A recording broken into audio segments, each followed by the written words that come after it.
지난 22일 수요일 저녁 학원에서 문자를 발송해 드렸습니다. 현재까지 진행된 학습 상황에 대한 안내, 그리고 개학 이후에 학생들이 어떤 식으로 수학 공부를 진행하는 것이 좋을지, 또 학원에서 어떤 준비를 하고 있는지에 대한 전화 상담을 드린다는 내용이었는데요.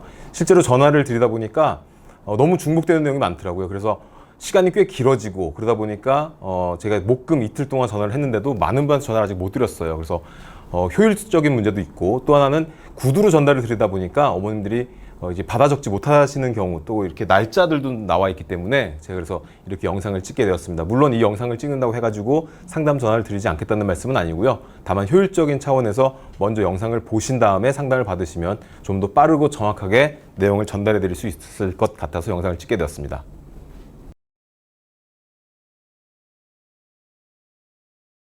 일단 학생들이 개별 관리 시간에 진행하고 있는 테스트의 종류에 대한 안내를 드리고요. 그리고 몇 가지 용어에 대한 정리를 좀 하고 가도록 하겠습니다. 이미 개강 전에 안내를 드린 내용들이에요. 그런데 오래된 내용이기도 하고, 그리고 못 들으신 분도 계실 것이고요. 그리고 내용이 몇 가지가 추가가 되었기 때문에 간략하게 정리를 하고 가도록 하겠습니다. 여기 있는 용어들이 일상생활에서 쓰는 용어들이기 때문에 내용 자체가 어렵진 않은데, 가끔 학원별로 용어를 갖다가 같은 단어를 두고도 다르게 해석 또는 적용을 시키는 경우가 있기 때문에 저희 학원에서 진행되는 것이 어떤 것인지, 진행되는 내용에 맞게끔 한 번 더 설명을 드리도록 하겠습니다. 현장 강의는 정승재 선생님이 주말에 수업하는, 물론 저희도 현장 강의를 하지만 일단 오늘 설명회에서는 현장 강의라는 것은 정승재 선생님이 수업하는 내용으로 국한을 시켜서 말씀드리겠습니다. 현장 강의는 주말에 토요일과 일요일에 수학 1, 수학 2, 그리고 수학 상으로 진행되는 강의를 말하고요. 개별 관리는 현장 강의를 수업을 들은 학생들이 얼만큼 잘 들었는지를 확인하는, 또 모르는 부분을 질문을 받고 그리고 복습을 했는지 저희가 보는 그런 시간이 개별 관리 시간이에요. 오늘 이 왼쪽에 있는 내용들은 대부분 개별 관리 시간에 대한 내용들이고요. 요거는 지금까지 진행된 내용들에 대한 안내를 받으실 때는 개별 관련된 내용이 필요하고, 개별 커리큘럼이라는 게 있는데 저희 학원에서 오랫동안 했던 수업 방식이에요. OTRC라고 부릅니다. OTRC라고 부르는데 간혹 ROTC, 그다음에 ORTC라고 부르는 분들이 계시는데, 뭐 용어는 그냥 트레이닝 센터에서 진행이 되는 것이고, 몇 가지 뜻이 있는데 그거는 뭐 오늘 중요한 얘기는 아니니까 일단 패스를 하고, 개별 커리큘럼은 말 그대로 학생이 개별적으로 커리큘럼을 짜서 저희와 함께 수업을 하는 거예요. 과외라고 보시면 돼요. 그러니까 현장 강의, 개별 관리는 묶여있는 세트라면 개별 커리큘럼 수업은 이것과는 분리된 수업이라고 생각하시면 될 것 같습니다. 완전히 독립된 것이고요. 그래서 현장 강의만 듣는 학생도 있고, 개별 커리큘럼만 받는 학생들도 있고, 또 현장 강의를 들으면서 부족한 부분 또는 더 배우고 싶은 과목에 대해서 개별 커리큘럼을 진행하는 학생들도 있습니다. 자, 요 말씀을 드리는 이유는 이따가 말씀드린 3월 이후에 학습 계획을 설명드릴 때 필요한 내용이기 때문에 말씀을 드렸고요. 자, 일단 여기 있는 용어들, 요거는 아셔야지 제가 카톡으로 내용을 보내드릴 거예요. 학생들이 지금까지 봤던 시험이 주차별로 몇 점이 나왔고 평균도 몇 점이 나는 거 보내드릴 텐데, 그것을 보실 때 필요한 내용이어서 여기다 정리를 좀 해놨습니다.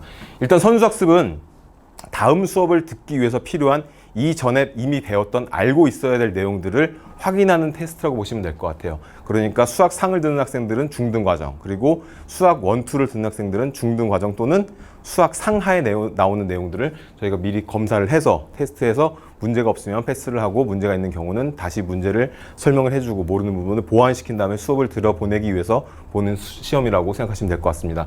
물론 가끔 이런 학생들도 있었어요. 굳이 이거 쉬운데 내가 봐야 됩니까? 물론 공부 잘하는 학생들 입장에서는 그럴 수 있지만 저희는 전체적으로 학생들을 관리하는 목적으로 이 수업을 진행하고 있는 것이기 때문에 조금 불편하더라도, 그리고 선수학습 같은 경우는 내용 문제 자체가 어렵지가 않아요. 기본적인 것을 간단하게 물어보는 것이기 때문에 금방 풀 수 있는 문제여서 모든 학생들이 보게끔 저희는 지도를 했습니다.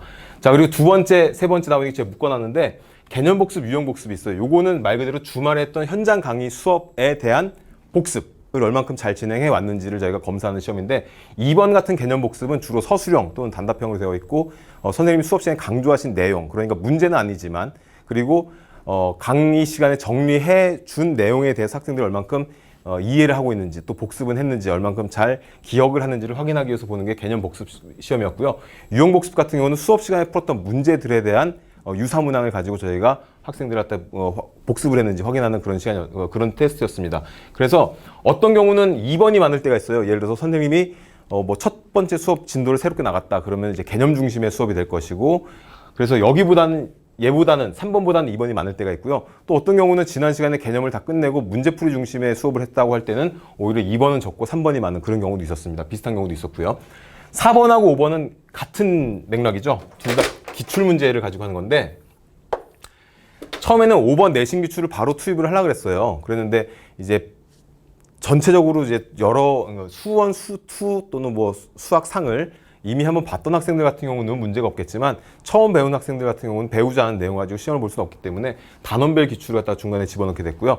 단원별 기출도 첫 주차부터 넣지는 못했습니다. 어느 정도 배운 내용이 있는 상태에서 시험을 봐야 되기 때문에 이거는 4번, 5번은 저희가 4주차 이후에 5주차, 4주차 이후가 아니라 5주차 이후부터 진행을 했고요. 그 다음에 단원별 기출과 내신 기출 차이는 뭐냐면 단원별 기출은 내신에 출제되었던 문제들 중에서 단원별로 모아서 그러니까 실제로 시험에 나오는 내 문제이긴 하지만 뒤에를 안 배운 학생들이 존재하는 경우들이 있을 수 있기 때문에 여기는 모든 학생들이 배운 내용, 수업이 진행된 부분에 대해 국한해서 어려운 문제는 제외하고 기본적으로 요 정도는 반드시 알고 있어야 돼. 그런 문제들을 본 게 4번 단원별 기출이고 5번은 말 그대로 중간고사 시험지를 통째로 그냥 집어넣은 겁니다. 그래서 고1 중간고사, 그다음 고2 중간고사 시험지를 갖다 집어넣기 때문에 이렇게 보시면 돼요. 예를 들어서 우리 아이가 고1 학생인데 수원이나 수투를 들어요. 그러면 이거는 수원이나 수투를 하는데 요거는 고1 걸 풀어요.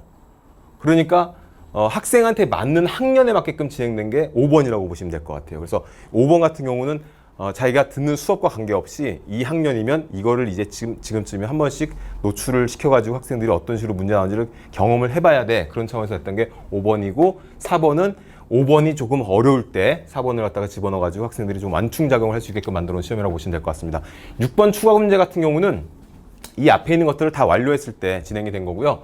근데 이게 좀 과목별로 좀 차이가 있는 게 지금 현재 진행되는 걸로 말씀을 드리면 수학 3 같은 경우는 1, 2, 3, 4, 5로 진행이 되고 있습니다. 여기까지 갈 수가 없어요. 이거 자체가 워낙 많기 때문에. 그래서 1, 2, 3, 4, 5로 진행을 하고 있고 우리 아이가 4번까지는 점수가 있는데 5번이 점수가 없다 그러면은 안 봤을 가능성이 좀 높아요. 그러니까 물 가끔씩은 저희가 시험 점수를 이제 다 수기로 입력을 하고 선생님들 한번 옮기고 그걸 또 컴퓨터에다가 집어넣고 하다 보니까 누락되는 경우가 가끔씩은 존재할 수 있는데 그런 경우는 약간 이상하다 싶으시면 저한테 연락을 주시면 카톡으로 답장을 주시면 제가 확인해서 부족한 뭐 누락된 내용 있으면 채워서 다시 안내를 해드리도록 하겠습니다.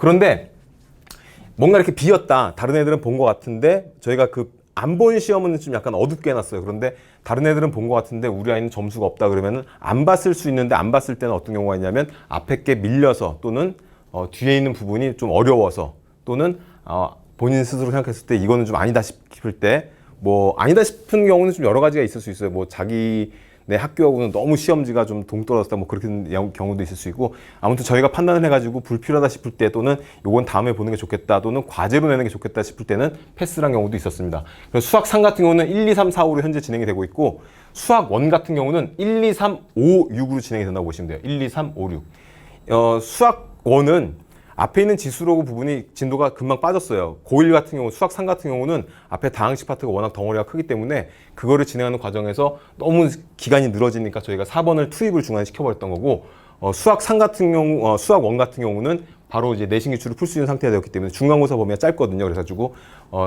지수로그하고 삼각함수 그래프까지만 하면 대부분 학교들 내신 기출을 풀 수 있기 때문에 현재 수학 1은 1, 2, 3, 5, 6으로 진행이 되고 있습니다. 그런데 6번 같은 경우는 이렇게 보시면 돼요. 우리 아이가 수1을 듣는데 고2다. 그러면 1, 2, 3, 5로 진행을 하고요. 우리 아이가 수1을 듣는데 고3이다. 그러면 1, 2, 3, 6으로 진행했다고 보시면 됩니다. 고3 같은 경우는 5번 내신 기출을 굳이 할 필요가 없죠. 이미 다 끝낸 상황이기 때문에. 그래서 추가 문제라는 것은 이제 수능 기출 중심으로 되어 있기 때문에 그렇게 문제를 구성을 했고요. 그리고 수2 같은 경우는 1, 2, 3, 6으로 바로 넘어가요. 지금 4번, 5번 같은 경우는 1학기 중간고사의 내용이기 때문에 수2 같은 경우는 어쨌든 2학기 내용이잖아요. 그러니까 4번, 5번 없이 바로 1, 2, 3, 6으로 진행했다고 보시면 되고요. 고3 같은 경우는 1, 2, 3, 6으로 가겠지만 고1, 1이나 고2 같은 경우는 1, 2, 3, 5로 빠졌다고 보시면 될 것 같습니다.